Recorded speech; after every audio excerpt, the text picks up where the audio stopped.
ጭምር ምን እያሉ ነው? እኔ በእፎይና በሁሱ ምንድን ነው እስልምና ይህ ነው ወይ? የምትገዙት ጌታ የምትሰግዱለት ጌታችን የምትሉት ይህ ነው ወይ? ክርስቲያን ወገኖች እየጠየቁ ነው። ያ እንግዲህ ምንድን ነው በሰሞኑ ሁኔታ ነው ይሄ ሁሉ ነገር የተፈጠረው። እጅግ በጣም በርካታ ሰዎች የእስልምናን ትምህርት አያውቁም ነበረ። ብዙ ሰዎች እንኳን ሃይማኖታቸውን የሚያስቀይሯቸው በነገራችን ላይ ሙስሊሞች ወይ አጭበርብረው ወይ አታለው ወይም ደግሞ በገንዘብ ገዝተዋቸው ነው። ነገር ግን ከዚህ ላይቭ ዲቤት በኋላ ግራ ገባን። የሄድንበት ሃይማኖት እንደዚህ ነው ወይ? የምናመልከው አምላክ እንደዚህ ነው ወይ? አናውቀውም ነበር፣ ሳንማር ነበር ይሄድ ነው። ሉክ እንግዲህ ሰዎችን ስለ አምላካቸው ሳይነግሯቸው አጭበርብረው አታለው ነበር የሚወስዷቸው ማለት ነው። አሁን የወጣው እውነት ነው። አሁን የወጣው የእስልምና ትክክለኛው አስተምሮ ፍንትው ብሎ ወጣ። በእፎይና በኡስታዙ ውይይት ማለት ነው። ይህን ነገር ብዙ ሰዎች አያውቁትም ነበር። አሁንስ የትኛውን አምላክ ነበር ልናመልክ ሄድ ነው ብለው ሙስሊሞች ጥያቄ እየጠየቁ ነው። የትኛውን አምላክ ነበር ልናመልክ ሄድ ነው? ሉክ እንግዲህ በሁለቱ መካከል ያለው የአላህ ልዩነት አንዱ የአንዱን አላህ ጣዖት ነው ይላል፣ አንዱ የአንዱን አላህ አላህ ያጥፋው ብሎ ይናገራል። የትኛውን አላህ ነበር ልታመልኩ ሄዳችሁት? የትኛውን አምላክ ልታመልኩ ሄዳችሁ? ለምን? አጭበርብረው አታለው ስለወሰዷቸው፣ በገንዘብ ስለወሰዷቸው ማለት ነው። ከዚህ ይህንን ቪዲዮ ይህንን ላይቭ ካዳመጡ በኋላ የትኛውን አላህ ነበር ልናመልክ ሄድ ነው? ግራ ገባን፣ ተወዛገብን ብለው ነበር ሄዱት። ይሄ የብዙ ሰዎች የቤት ውስጥ ቤታቸውን የነቀነቀ ቤታቸውን ያናጋ ነው። በነገራችን ላይ ቤታቸውን የብዙ ሰው ቤት ውስጥ የገባ ታሪክ ነው ማለት ነው። ሶ አሁን ላይ አብዛኛው ማህበረሰብ ምንድነው ማለት ነው ነቅቷል። እስልምና የሚያመልኩት አምላካቸው ምንድነው? በነቢያትና በሐዋርያት ያልተሰበከ ይልቁንም በሰባተኛው መቶ ክፍለ ዘመን የመጣ የአንድ አረብ የአእምሮ ፈጠራ እንደሆነ ብዙ ሰዎች ተረድተዋል። ለምን? ሙሉ ለሙሉ እፎይዛ ላይ ያደረጋቸው የላይቭ ዲቤት ላይ ማለት ነው ሙሉ ለሙሉ ኡስታዙ ሲቀበለው የነበረ ስለሆነ ማለት ነው። እንደዚህ አምላክ የለም፣ ይሄ ደግሞ ፍጡር ነው እያለ እፎይ በጣም ደጋግሞ ሲናገር ነበር። ይሄንን አምላክ ነው እንዴ ልናመልክ ሄድ ነው እያሉ ተጭበርብረው የሄዱ አንዳንድ ሰዎች አጭበርብረውና ታለው ስለወሰዷቸው ማለት ነው እየጠየቁ ነው። እጅግ በጣም በርካታ ሰዎች እየጠየቁ ይገኛሉ። ባት ነው ልናመልክ ሄድ ነው። ጭንቅላት የሌለው ጭንቅላቱ ያልተገለጸ አንገቱ ያልተገለጸ ባት ግን ያለው እጅ ያለው ወገብ ይኑረው አይኑረው የማይታወቅ ታፋ ይኑረው አይኑረው የማይታወቅ ይህን ልናመልክ ነው እንደሄድ ነው ብለው ብዙ ሰዎች ጥያቄ እየጠየቁ ነው እያለችን ነው ይቺ እህታችን። ሙስሊሞች ስትሄዱ የትኛው እስልምና ጋር ነበር ሄዳችሁት ማለት ነው?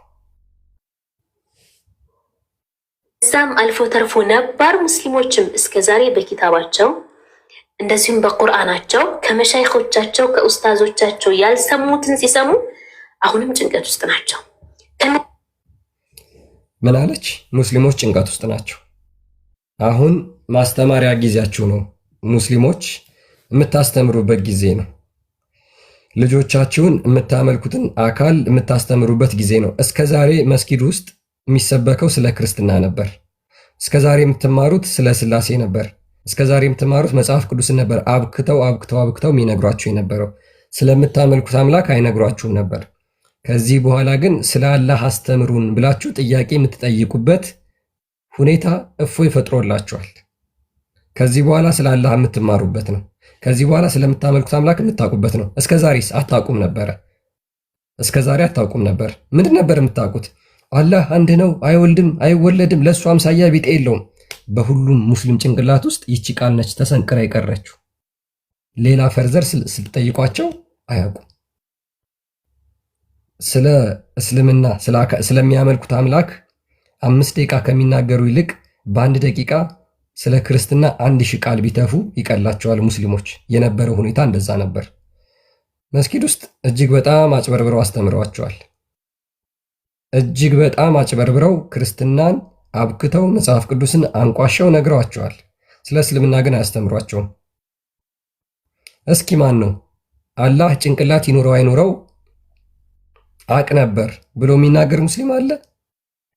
ከዚህ ላይቭ ዲቤት በኋላ ነው እጅግ በጣም በርካታ ሰዎች ይሄንን ነገር ያወቁት ማለት ነው። ጭንቀት ውስጥ የሚገቡት ይሄን ነው።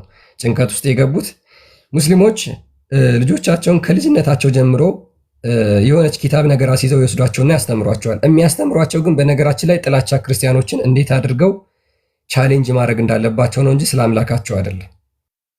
ለዛም ነው አሁን ጭንቀት ውስጥ የገቡት። ይቺ ሴት እየተናገረች ያለችው እሱን ስለሆነ ማለት ነው። ሶ እነዚህ የተለያየ አምላክ ነው የምናመልከው ብለው የሚያምኑ ሙስሊሞች ማለት ነው ከዚህ በኋላ ዲቤት ማድረግ ያለባቸው እርስ በራሳቸው ነው። አሁን አንድ መስጊድ ውስጥ እንሰግዳለን ብላችሁ የምታምኑ አህባሾችና ወሃብያዎች ከዚህ በኋላ ዲቤት ማድረግ ያለባችሁ እናንተ ናችሁ። መስጊድ ውስጥ ሁጥባ የምትሰጡት ባት ያለውን አምላክ ነው ወይስ ደግሞ ባት የሌለውን አላህ ነው? አሁን ከዚህ በኋላ የምትሰብኩት ለምሳሌ ሉክ ነገ ጁምዓ ነው። ነገ ጁምዓ ሁጥባ ላይ ባት ያለውን ነው የምትሰብኩት ወይስ ባት የሌለውን?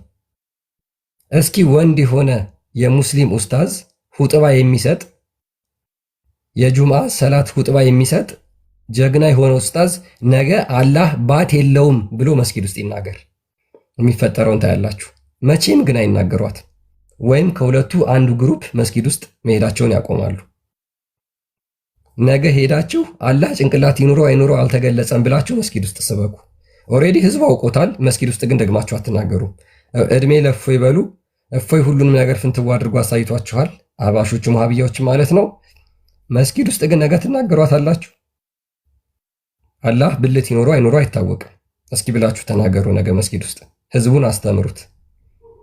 በሰይፍ ነው ተራርታችሁ የምታልቁት።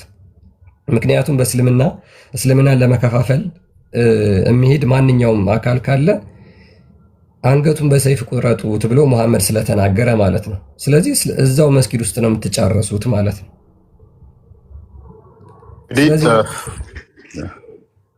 ቴንኪው ክርስቲያን፣ ሁላችሁንም ሰላም ብያለሁ። ከስራ ያላችሁ ኮፒ ሊንክ በደንብ አድርጉ። እንግዲህ እኔም እንትን ብሏል። ይህንኛው እንትን ከተባለ ምንም ዋርኒንግ ከመጣ ይዘጋል አካውንቱ። እንደዛ ነው ያለው።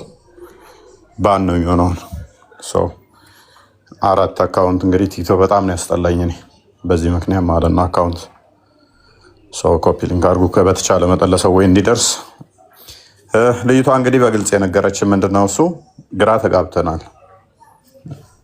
ሰለምቴ ነን የሚሉም ግራ ተጋብተዋል። ክርስቲያን የነበሩም እንዴ ለካ አምላካችሁ ጭንቅላት የሌለው እግር ነው እያሉን ነው። በጣም አከብራቸው መወዳቸው ክርስቲያኖች እንኳን እንዴ እስከዛሬ አናቅም ነበረ አምላካችሁ እግር ነው እያሉን ነው። እስከዛሬ ድረስ አልሰማንም ነበር ብሏል። ጭንቅላት ሳይኖረው እግር ምን ይሰራል ብሏል አንደኛው አባሽ። እንቀጥላለን። እሱንም ኤኒዌይስ ቪዲዮውን አስቀጥለውና ሜይ ቢ ሪቪው እናደርጋለን እያንዳንዱን። ምክንያቱም ከውይይት በኋላ ብዙ ጊዜ ግርግሩ ላይ ብዙ ሰው አይረዳም። የድጋፍ ነገር የጭብጨባ ይሆንና የተነሱ ፖይንቶች ዚስ ማች ትኩረት ላይ ሰጣቸው ይችላል። ከዛ በኋላ ነው ኢላማው መጥቷል አልመጣም፣ ውይይቱ የታለመለትን ዓላማ አሳክቷል አላሳካ የሚለው ከዛ በኋላ ነው የሚገመገመው። ከዛ በኋላ ነው አድሬስ ማድረግ የተፈለገውን አካል አድሬስ ተደርጓል ወይ፣ የግቡ ዓላማ ተሳክቷል ወይ፣ ያንን ከሪቪው ስታደርጉ ነው በደንብ የሚታወቀው ማለት ነው። ለዛ ነው ሪቪው እያደረግን ያለ ነው። ለዛ ነው ብዙ ሰው የጠበቀው አሁን በነቢያት የተሰበከው እግዚአብሔር ወይንስ አላህ። ከዛ እፎይ ጥቅስ እየጠቀሰ ሙሴ እንደዚህ ብሏል፣ አላህን አላለም፣ እግዚአብሔር እንዲህ ብሏል፣ ዳዊት እንዲህ ብሏል፣ የሆኑ ጥቅሶች እንድደራደር ነበር የፈለጉት ነው። እኔ አላህ ፍጡር ነው ብዬ ነው ማምነው። አላህ ፍጡር ከሆነ ደግሞ በነቢያት ውስጥ የተሰበከ አምላክ ነው ብዬ አላምንም ማለት ነው። ባይ ዲፎልት ሾት እያለ ለምንድን ነው እሱ እኔ ሙሴ አላህ ብሎታል አላለውም እያልኩ የምዳረቀው? ያላ ስም ሙሴ ጠርቶታል አልጠራውም ብዬ ለምዳረቀው? ኦልሬዲ ፍጡር ነው ብዬ ማምን አካል እንደዛ ከሆነ ስለዚህ አላህ ፍጡር መሆኑን ብቻ ማሳየት በቂ ነው። ከዛ ለማን ተዋለው? ለኦዲየንሱ። ኦዲየንሱ ሲገባው ሲረዳው እያልኩት ያለሁት ምን እንደሆነ ሲያስተውል ለካ እንደ ቀልድ እፎይ እግር አለው የለውም አላህ ሲለን ምን እያልን ነበር? በደንብ አስተውሉ። እግር መኖሩ አይደለም ዋና ፖይንታችን። ያ እግሩ አለመገለጡም ብቻ አይደለም ፖይንታችን። ይታያል። አንድ በሩ የሚታይ ነገር ደግሞ የሆነ ፊዚካል ቢንግ ነው። ይታያል። እንደገናም ደግሞ ይሄዳል፣ ይመጣል፣ ይተጣጠፋል፣ እንትን ይላል። ይሄ የፍጡራን ባህሪ ነው። መንቀሳቀስ ያለበት መታየት ያለበት ሊሚቴሽን ያለበት ስለሆነ አሁን እዚህ ማይታየን እዚህ ስለሌለ ነው። ቢኖር ይታይ ነበር። አምላክ በባህሪው ስለማይታይ በሁሉ ቦታ አለ ብንል አናየውም። እርሱ መንፈስ ነው፣ ሊታይ ረቂቅ ነው፣ ልናየው ስለማንችል። አላህ ግን እንደዛ አይደለም፣ ግዝፈት አካል ያለው ነው። ይሄ አካል ደግሞ ፍጡር ነው ብዬ ማምጣት ነው እንጂ የሚጠበቅብኝ ይህንን ፍጡር አካል የሆነ እግር እንግዲህ የሆነ እግር የሆነን ነቢያት ሰበኩ፣ ኢሳያስ ሰብኮታል፣ አልሰበከውም። ምን አዳረቀን እዛ ውስጥ ወገን? ዋና ዓላማችን አላህ ፍጡር መሆኑን ማሳየት ለክርስቲያኑ፣ ሁለተኛ ዓላማችን ደግሞ የዋብዮቹ አላህ ምን መሆኑን ነጥሎ ማሳየትና ሙስሊሞቹ ያውቁታል አያውቁትም የሚለውን ራሳቸው ላይ ቤት ስራ መስጠት። ያሰብናትን እቅዳችንን አሳክተነዋል። ፐርፌክት በሆነ ሁኔታ ማለት ነው። ፐርፌክት በሆነ ሁኔታ ሶስት አምላክ ይላል ወዳጃችን። የአንተ ኡስታዝ እኮ እዚህ መጥቶ ስንት አካል ታመልካለህ ስለው ሳያውቅ እኮ ነው የወጣው። ስንት አካል ታመልካለህ እያልኩት አንተ የተናገርከውን ሁሉ አመልካለሁ እኮ። እኔ የተናገርኩ ስንት አካል ነው? የተናገርከው ሁሉ አለው አለ። ስንት ነው የተናገርኩት? አላህ ስንት አካላት አሉት? አንተ የተናገርከው ሁሉ ስንት አካል እንደምታመልክ ስለማታቅ ሶስት አካል ታመልካላችሁ ብለህ ማለት ታስገርማላችሁ። ቆጥረን ማንጨርሳቸውን አካላት እያመለክ ነው። እነኛ አካላቶች ደግሞ መሰረታዊ ነገር የሌላቸው ማለት ነው። መኪና ጎማው ያለ እንትን ይሆናል ያለ አንድ ጎማ አድርገህ ከዛ ምንም ከላይ ስፔር ፓርቶቹ ምንም ሳይኖሩ ህዝቡ ምን ላይ ትጭነዋለህ? ጎማ ብቻ ያለ ሞተር ወይንም ይሆናል። ጭንቅላቱ እኮ የለም አለ ባት አውቀህለት ጭንቅላት አላወክለትም። 124,000 ያስተማሩትን አምላክ ነው የምከተለው ካልክ በኋላ ማቀው ስለ አምላኬ እግር ነው ትለኛለህ። 124,000 ነቢያትና መልእክተኞች አስተምረውኛል ካልክ በኋላ አምላክህ ማን ነው ስልህ እግር አላህ ይባላል። እግር አለው፣ ባት አለው። ጭንቅላትስ አላቅም፣ አንገትስ አላቅም። 124,000 ያስተማሩህ ነቢያቶች 124,000 ያስተማሩት ስለዚህ ነው። አንዱ ስለ ጣት ነገረ፣ አንዱ ስለ እግር ነገረ። እንደዛ ብትል ራሱ 124,000 ነቢያቶች ያስተማሩት ስለ አንድ እግር ነው። ስንት እግር ነው ያለው? 2 እግር። ስንት እግር አለው? ስንት ባት አለው? አናቅም። ባት አለው። አለማፈራችሁ የነቢያት አስተምሮ ብላችሁ ስትመጡ ራሱ ይሄ ሁሉ ነቢያት መጥቶ አላህ ስንት እግር እንዳለው ስንት ባት እንዳለው ሳያውቁ ሲሄዱ ሳያስተምሩ፣ ይሄ ሼም። ቀጥለው ክርስቲያን ወደ ቪዲዮ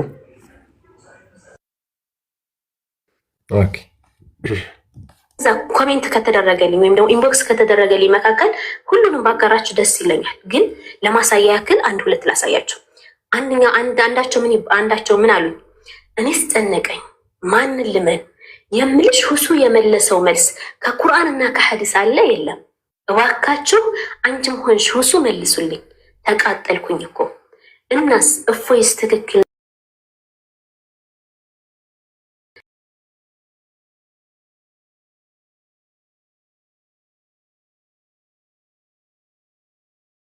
እፎይን እያመሰገንኩ አይደለም። የመጀመሪያ መታወቅ ያለበት አንድ ሰለምቴ እህት ደግሞ ምን ትላለች? ሰለምቴ ነኝ ጨነቀኝ። አያችሁ፣ በመጀመሪያ እፎይን ደግፌ አይደለም ቪዲዮ የሰራሁት። እፎይማ እንደውን እኮ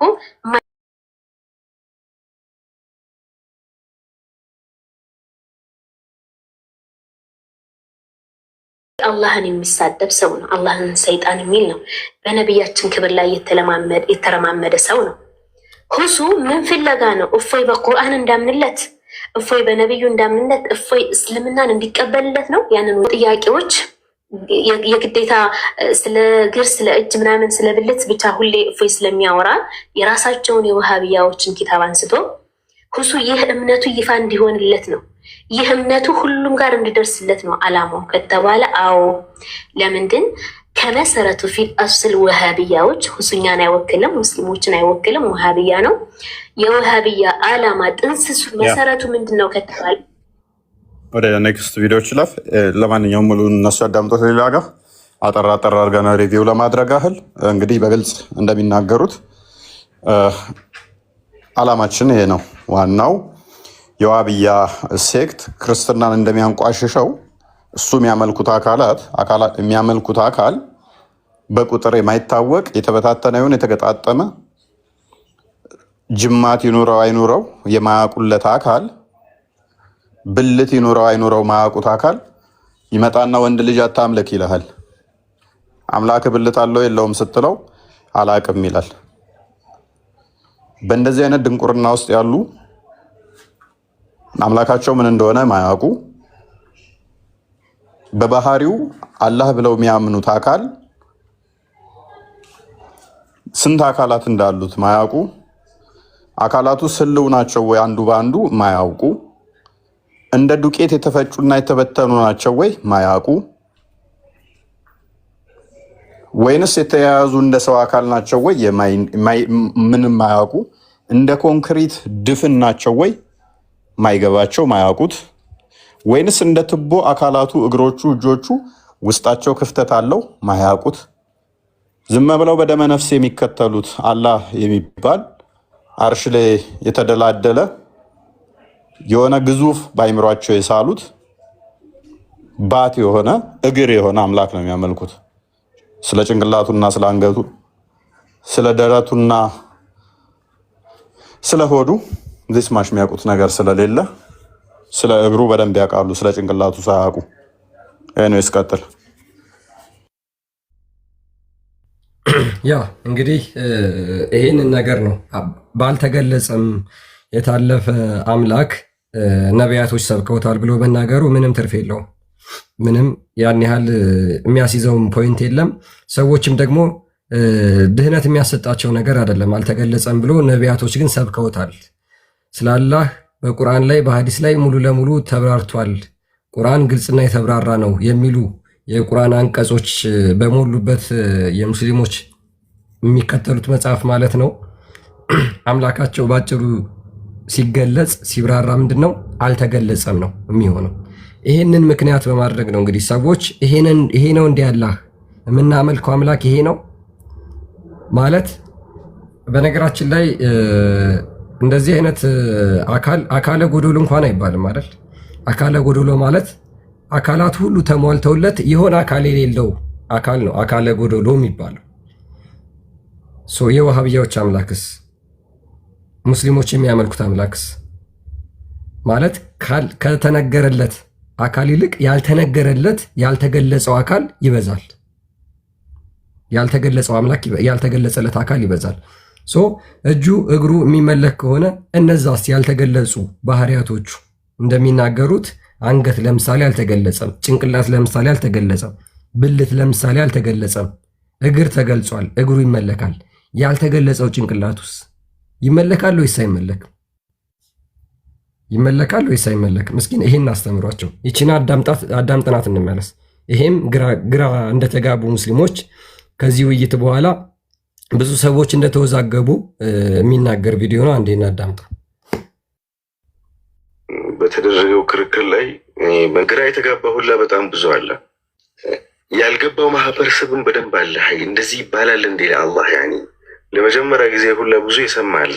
በጣም እኔ ሰሞን ነበር እኔ ተንዚህ አብዛኛዎችን ሳስተምራቸው የነበረው እና እንዳላችሁት ይሄ ነገር ያኒ ጀነራል ሆኖ እንዳይታይ ነው እኔም ፍርሃቴ ማለት ነው። ግልጽ ወጣ የወሃቢያ እምነት መሆኑን። ይሄ አልሐምዱሊላህ ያኒ የተወሰነ ሰው ነው ግን ያወራው ያኔ ዙመር ላይ አንዳንድ ሰው ነው ወጥቶ ስለነሱ ምንነታቸውን ያወራ እና እንዳለችው ወላሂ በደንብ መወራት አለበት። ያኔ ዝም መባል የለበትም። በሄድንበት ቦታ ላይ ቲክቶክ ላይም በመላክ ሼር በማድረግም ያኔ ሁሉም ማውራት አለበት። ሱብሃንአላህ ድሮ እኔ እስከማውቀው ድረስ ወላሂ ወሃቢ እንደዚህ እምነቱን ግልጽ አውጥቶ አያውቅም። ያኔ ሽፍን ነበሩ፣ በጣም ሰው ይፈራል በሚል ማለት ነው። ይሄን ያለ ምን አለ በፊት ግልጽ አልነበሩም፣ የተሸፈነ ነበረ። አሁን ነው ግልጽ የወጣው እያለን ነው። ዊች ሚንስ ስለ አምላካቸው አያስተምሯቸውም። ገልጸው ስለ አምላካቸው ስላለው ባህሪያት አይነግሯቸውም ነበረ። ግልጽ የወጣው መቼ ነው? አሁን ነው ግልጽ የወጣው። ስለዚህ ከዚህ በኋላ መወራት አለበት፣ መታወቅ አለበት። ሙስሊሞች የሚያመልኩት አምላክ ይህ መሆኑ መታወቅ አለበት። ነገር ግን ሙስሊሞች ተብሎ ሲነገር ሁሉንም እንዳይወክል እፈራለሁ፣ ሁሉንም ጀነራላይዝ እንዳያደርግ እፈራለሁ እያለ ነው። ውጡና ልዩነታችን ይሄ ነው፣ እኛ ሙስሊሞች አንድ አይደለንም፣ የምንሰግድበት ቦታ ይሄ ነው፣ መስገጃችን የተለያየ ነው ብላችሁ ተናገሩ። አለበለዚያ ሁሉንም እስልምና ወክለን ነው እኛ ስንናገር ስናስተምር የምናስተምረው ማለት ነው። ሉክ ስናስተምር የምናስተምረው በቁርአንና በሐዲስ እስከተጠቀምን ድረስ ሙስሊሞች እንደዚህ ናቸው የሚያስተምሩት ብለን ነው ልንናገር የምንችለው። እናንተ ወጥታችሁ ልዩነታችሁን እስካልተናገራችሁ ድረስ፣ እናንተ የምትሰግዱበትን ቦታ እስካለያችሁ ድረስ፣ አንድ መስጊድ ውስጥ እየሰገዳችሁ በአንድ ኢማም እየሰገዳችሁ በአንድ ኡስታዝ ሁጥባ እየሰጣችሁ የተለያየነን የምትሉ ከሆነ እኛስ ያንን ነገር ለመናገር ስለማንችል ስለዚህ እንደ አንድ ነው ኮንሲደር የምናደርጋችሁ ማለት ነው። አንድ መስጊድ ነው ያላችሁት። ስለዚህ ልትሰግዱበት የገባችሁበትን መስጊድ ወይ ለይታችሁ ይሄ አላህ ጭንቅላት ይኖረው አይኖረው አይታወቅም የሚሉ አካላት የሚሰግዱበት ነው፣ ባት አለው ብለው የሚያምኑ የሚሰግዱበት ነው፣ እግር አለው ብለው የሚያምኑ የሚሰግዱበት ነው። እኛ ደግሞ አላህ ባት የለውም ጭንቅላት የለውም እንደዚህ አይነት አካላት አይነገሩም ብለን የምናምን የምንሰግድበት ነው ብላችሁ ተናገሩ። ከዛ በኋላ ይሄኛው ሙስሊም እንደዚህ ያምናል፣ ይሄኛው ሙስሊም እንደዚህ ያምናል፣ አንድ አይደሉም ብለን ለመናገር እንደፍራለን። ግን አንድ መስጊድ እየሰገድክ ስለ አምላክህ ሳታወራ እኛ የተለያየንን የምትሉ ከሆነ አስቸጋሪ ነው። አፍተሮል የምትተዳደሩት በአንድ መጅሊስ ነው አይደል? የምትተዳደሩት በአንድ ተቋም ነው። እስኪ አሁን ይህንን የሰማችሁ ሱፊዎች፣ ይህን የሰማችሁ ሀባሾች ውጡና ይሄ መጅሊስ አይወክለንም፣ በዚህ መጅሊስ የሚተዳደሩ በዚህ መጅሊስ የሚመሩ የሚሾሙ ሼኮች የሚሆኑ ኡስታዞች እኛን አይወክሉም ብላችሁ ተናገሩ። የምትመሩት እኮ በአንድ መጅሊስ ነው አይደለ? ባይዘዌ ይሄ ኡስታዝ ከፎይ ጋር ዲቤት ያደረገው ማለት ነው በመጅሊሱ የተሾመ ነው። ስለዚህ እስልምናን አይወክልም ብላችሁ ልትናገሩ አትችሉ። በመጅሊሱ የተሾመ በምትመሩበት አንድ በምትተዳደሩበት መጅሊስ የተሾመ ነው። ስለዚህ እንዴት ነው እስልምናን አይወክልም ብላችሁ የምትናገሩት? እስልምናን አይወክልም ብላችሁ ልትናገሩ የምትችሉት እናንተን የሚመራችሁ ተቋም የተለየ ተቋም ሲሆን ነው። የዚህ ሰው መጅሊስ ግን እናንተ ከምትመሩበት ጋር አንድ አይነት ነው። የላከውም ሂድና አስተምር ብሎ እሱ ነው። ድፍረት አውጥተው ያወሩም ነበር። ይሄ ነገር አብዛኛው ሰው ላይ ገሪብ እየሆነበት ነው። ያኔ አሁን እያወጡት ነው በደንብ እና የሱፊ እና የዋሃቢ መለየት አለበት አንድ እንዳልሆነን። ያኔ አሁን አንድ ሁሱ የሚባለው ይሄ ብቻ ላ ሐውለ ወላ ቁወተ ኢላ ቢላህ ተቅሪበን።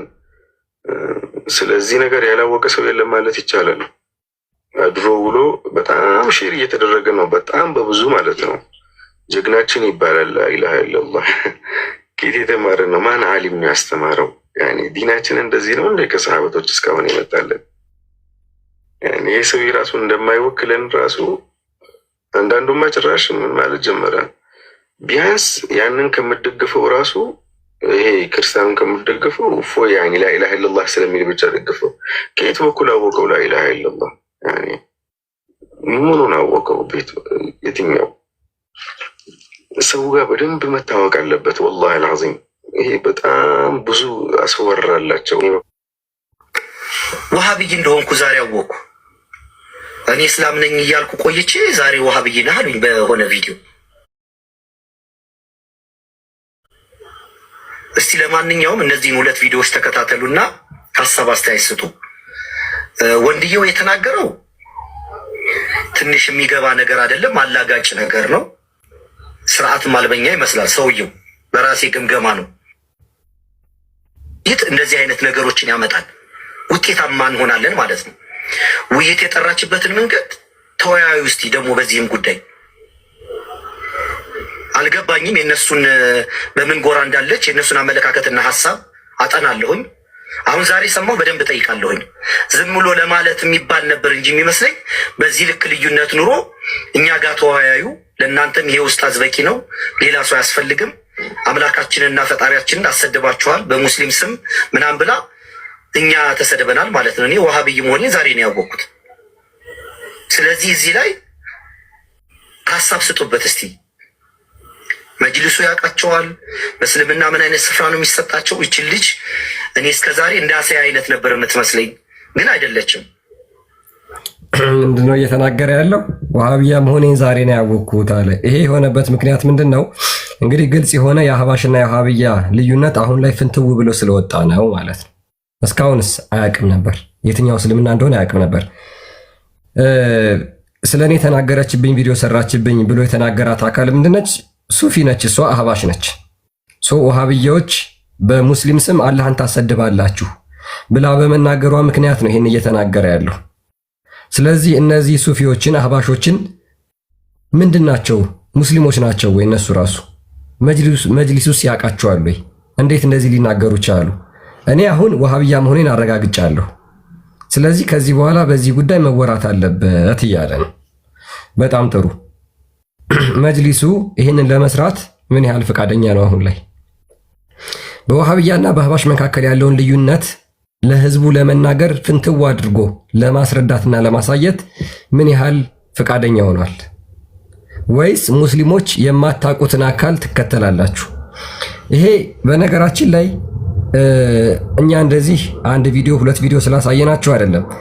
በቤት ውስጥም ተተረማምሰው እንደዚህ ቁጭ ብለዋል። ለምን አላስተማሯቸውም? ወሃብያ ምንድነው፣ አህባሽ ምንድነው የሚለውን ነገር ሳያውቁ ለምሳሌ ባልና ሚስት ተጋብተው አንድ ቤት ውስጥ እየኖሩ ነው።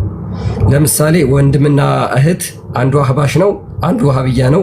እምነታቸውን ግን አያውቁም። አላህን ነው የምናመልከው ሁለቱም ብለው ይናገራሉ። የሚሰግዱትም አንድ ላይ ነው። ከዚህ በኋላ ግን ይሄ ነገር ታውቋል። የአንዱ አላህ ጭንቅላት ይኖረው አይኖረው አይታወቅም። የአንዱ አላህ ደግሞ ጭንቅላት የሚባል ክፍል አካል በፍጹም ለአላህ አይነገርም ብሎ የሚያምን ነው። የአንዱ አላህ ባት አለው፣ የባቱ ቁጥር ስንት እንደሆነ አይታወቅም። እግር አለው፣ የእግሩ ቁጥር ስንት እንደሆነ አይታወቅም ብሎ የሚያምን ነው። የአንዱ አላህ ደግሞ ባት የሚባል እግር የሚባል ነገር ለአላህ አይነገርም ብለው የሚያምኑ ናቸው። እነዚህ አንድ ቤት ውስጥ አሉ፣ ተጋብተው ይኖራሉ፣ ወንድምና እህት ይሆኑ አሉ። መስጊድ ውስጥም አፍተሮል ይሰግዳሉ አንድ ላይ ማለት ነው። የሚባባሉት ግን ምንድነው? እዚህ ጋር ባት አምላኪ፣ ጣዖት አምላኪ። ሙስሊሞች ከጣዖት አምላኪ ጋር አንድ ላይ ይሰገዳል? አንድ መስጊድ ውስጥ መገኘት ይቻላል? እንግዲህ ይህንን ለዘመናት ተሸፍኖ የነበረው ነገር አሁን ተገልጧል። በዚህ ዲቤት ለዘመናት የማይታወቅ የነበረው ነገር ተገልጧል፣ አሁን ታውቋል። ሙስሊሞች የሚያመልኩት አምላክ የወሃብያዎቹ አብዛኛው የአካላት ክፍሎቹ ያልተገለጠ ወይም ደግሞ ያልተነገረ መሆኑን እየተናገሩ ነው። በጣም በሚያሳዝን ሁኔታ ግን ከተነገረው ይልቅ ያልተነገረው ይበዛል። ያልተነገረው በዛ ማለት ደግሞ ያልተነገረው በዛ ማለት ደግሞ በጣም ውስን የሆነው አካል ብቻ ተገልጧል። አብዛኛው ነገር አልተገለጠም። ኦኬ። ስለዚህ ያ ያልተገለጡት ነገሮች ደግሞ ወይ ሊኖረው ይችላል ወይ ላይኖረው ይችላል። ስለዚህ በአጭሩ ለምሳሌ አላህ ጭንቅላት ላይኖረው ይችላል። ያለመኖር ቻንሱ 50% ነው። የመኖር ቻንሱም 50% ነው። ስለዚህ በእንደዚህ አይነት ጥርጣሬ ውስጥ ነው የምታመልኩት ማለት ነው አምላካችሁ ሙስሊሞች። 50% ነው። የአላህ ጭንቅላት ይኑረው አይኑረው 50% ነው ቻንሱ ማለት ነው። ፕሮባቢሊቲው 50% ነው። ይሄንን በተሸከመ ጭንቅላታቸው ይመጡና ከዛ እንዴት ስላሴ እንዴት ክርስቶስን እንደዚህ ትላላችሁ ብለው ክርስቲያኖችን የመናገር ሜንታሊቲ ያላቸው በሚገርም ሁኔታ ሶ ይሄን በዚህ ጭንቅላት ይዛችሁ በፍጹም የክርስትናን አስተምሮ የክርስትናን ዶክትሪን ኩዌሽን ልታደርጉ አትችሉ። ምክንያቱም ክርስትና በእንደዚህ አይነት ግልጽ ስለሆነ ማለት ነው። እግዚአብሔር መንፈስ ነው። እግዚአብሔር አይታይም። ሶ ይሄ መንፈስ የሆነው አካል ሰማይና ምድር ሞልቷል። ሙስሊሞች በፍጹም አስተምሯችሁ ከክርስትና ጋር እጅግ በጣም ተቃራኒ ነው። ለዛ ነው ያን ዘይቡ ዋረድ ፎይስ ዋረድ ነበር ሌቦች ተዋረዳቸው። ቆይ አንዴ ተረጋጋ እንዴ ሌባ ተዋረደ። አልቆይ ጭንቅላት ያለው ነው የሌለው ነው የምታመልከው አንተ? ይሄ ሙድ ተበላብህ አንተ አወና ባጭ ባጭ ያለውን አካል ነው የምታመልከው ወይስ የሌለው ነው የምታመልከው? ተወናብዶ ነው ማለት ተወናብር ፎይ አፉ ታሰረኩ ባለፈው ስር ሐዋርያት ሲነሳ ይታዋል ሲባል መልስ በዚህ ገብቶ የለውም አላ ኧረ ማፈሪያ ናችሁ አትግቡ። ካሁን በኋላ አፈራችሁ እናንተ። እንደዚህ አይነት ደንቆሮች አሁንም እየተከተሉ ነው። አሁንም እስልምና ውስጥ አሉ በሚገርም ሁኔታ ማለት ነው። አሁንም ይሄ ልጅ አልተረዳም። የሚያመልከው ነው እፎይ ተዋርዶ ከዚህ በኋላ አትወጡ። ማፈሪያ ናችሁ። ሞት ይሻላችኋል። አያችሁ እፎይ ከዚህ በኋላ ተረጋጋ እንዴ። ይሄ ሙርቶ ተቀልበሽ ማን እንደተዋረደ እድሜ ልካችሁ ደብቃችሁ አጃይብ ደና ስሙን ቀይራ መጣ ነው። ምንድነው እሱ? ፋይዳ ተረጋጋ። ልጆች ተኝተዋል። ሞት ይሻላል። ኧረ ተው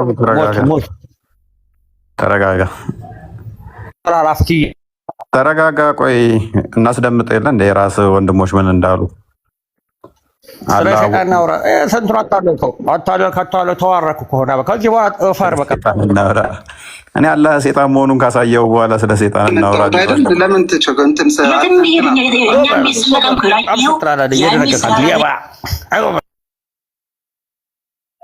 ቻወቀ ቀጥለው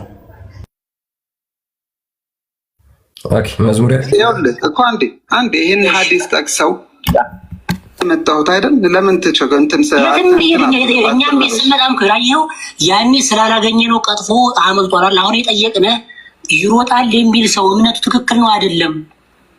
ለምን ቀላል ነገርኩህ። ይሄ ሐዲስ ይኸውልህ እኮ አንዴ ይሄን ሐዲስ ጠቅሰው ይኸውላችሁ አንድ አትረባረቡብኛ። አንድ ጊዜ ከአንድ ጋር ልቀጥል። በቃ ይህን ሐዲስ ጠቅሶ ሁሱ በግልጽ ቋንቋ ነው ምሳሌ አነጋገር መሆኑን የተናገረው። ይሄንን ቀጥፋችሁበታል፣ ታመጣላችሁ። ይሄን ሌላው ይሄንን ታመጣላችሁ። ያው ራውዳም ታመጣዋለች፣ እየሰማችሁ ነው። ራውዳ ራሷ ማለት ታመጡታላችሁ። ይሄንን ኢንሻአላህ ይሄንን አሰምቻችሁ ነው የምትሄዱት፣ መውጣው ማለት ነው። ሁለተኛ ደረጃ አላህ ከአርሽ በላይ መሆኑን አንድ ጊዜ ልቀጥላ። አሁን ቅድም ስለሰማሁ ማለት ነው። ስለ በላይ ለምን ትሄዳለህ? ስለ ሩጫውን ጨርስ መጀመሪያ። መጣሁት አይደል? በላይ በታች ለምን ትላለህ? ስለ ሩጫውን ጨርስ መጀመሪያ ይላል። እሺ ቀጥሎ ላሳያችሁ ይሄ ነው። ሰላም ልበላችሁ። ረጅም ሰዓት ዝም ብዬ እየተቀመጥኩ ስላለ ሁላችሁንም ሰላም ብያለሁ። ፎይ ክርስቲያን፣ ቢኒ፣ ቆስጠንጢኖስ ነው እንዴ? ዙልቀር ነኝ ኦር ሰምቲንግ ጋዲያው። እሺ ክርስቲያን፣ እሺ ሰላም ብያለሁ። አንተ ደግሞ ጥያቄ ነው። ሰላም ብያለሁ። ሂራ አሁን አለ 50 ወንድማችን ተረጋጋ። ሰው ሰላም እያልኩ ነው። ፓፓ እንደርጎ ዘንብ ጥልቅ አትበል። ሁላችሁንም ሰላም ብያለሁ። እንዴት ናችሁ? ሰላም ላንተ ይሁን። እኔም በዚሁ ሰላም ልብላችሁ። ሂራ ላስወርድ ነው። ስንት የሚታረው እኔ ከፈራችሁ ልታላችሁ። እኛ እኮ ውስማን አይደለም ከሰሩ ነው። በቃ ሰላም ብያለሁ ሁላችሁንም ወንድሞች ክርስቲያን፣ ፎይ፣ ዲያቆን፣ ቢኒ፣ ጋዲዬ ሰላም ብያችኋለሁ። 4503 መጥራት ስለማልችል ወንድሞች እህቶች ሰላም ብያለሁ ሁላችሁንም። እንዴት ናችሁ?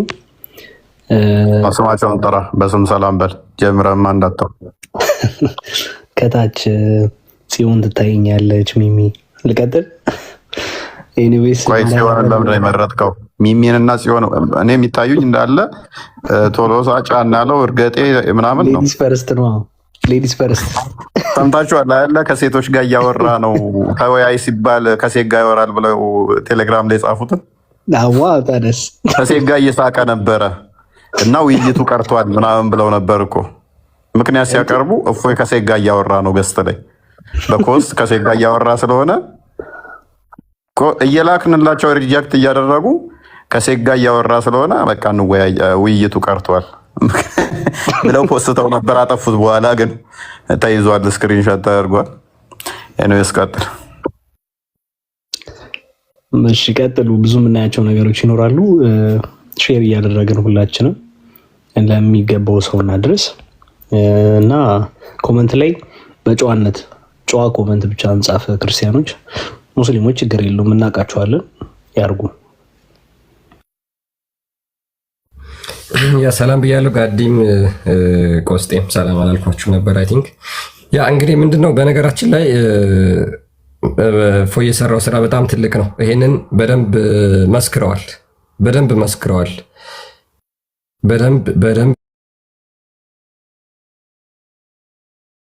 በደንብ አውቀዋል፣ በደንብ ተረድተዋል። እና ከዚህ ሙስሊም እፎይ ላይ ትንሽ እንኳን ዳውት የሚኖረው አይመስለኝም። እስኪ ከራሳቸው ከሙስሊሞች ምስክርነት ለምሳሌ የተወሰኑትን እንበል። እኔ ግን አሩና አብልጦትን ሄደ። ግን ያ ወላሂ በጣም አሩና አብልጦትን ሄደ። እፎይ ማለት ነው። እፎይ አልሱና ቴሌቪዥን ቁጭ ብሎ ተከታትሎ ነው ጥያቄውን አዘጋጅቶ ሄዱ። ወላሂ ይሄን አታውቁም እስከዛሬ። ሰው አታስገቡ ማንም ይስፈው ሰው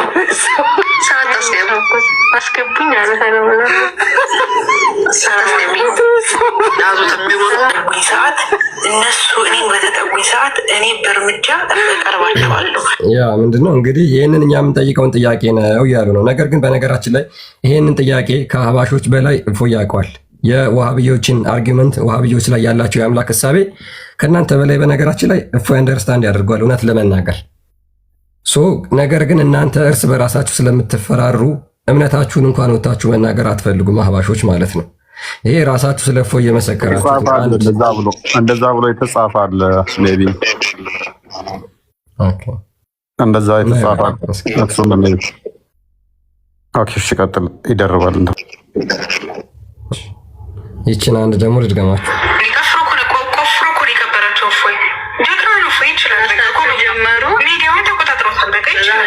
ሚዲያ መቆጣጠር ማለት ሲጀመር ልጁ ትንሽ እኮ ነበር የሚፈልገው። እፎይ ታውቂያለሽ፣ እና ትንሽ ነከርኪ ክርቢቱን ጨር አድርገው እሱ ጋዝ ይጨምርበታል።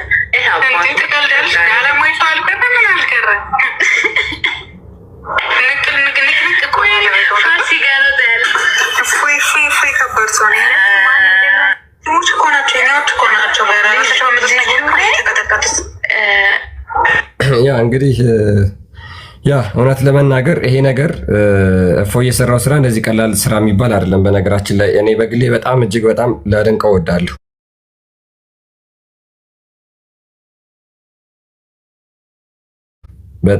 በጣም የትኛው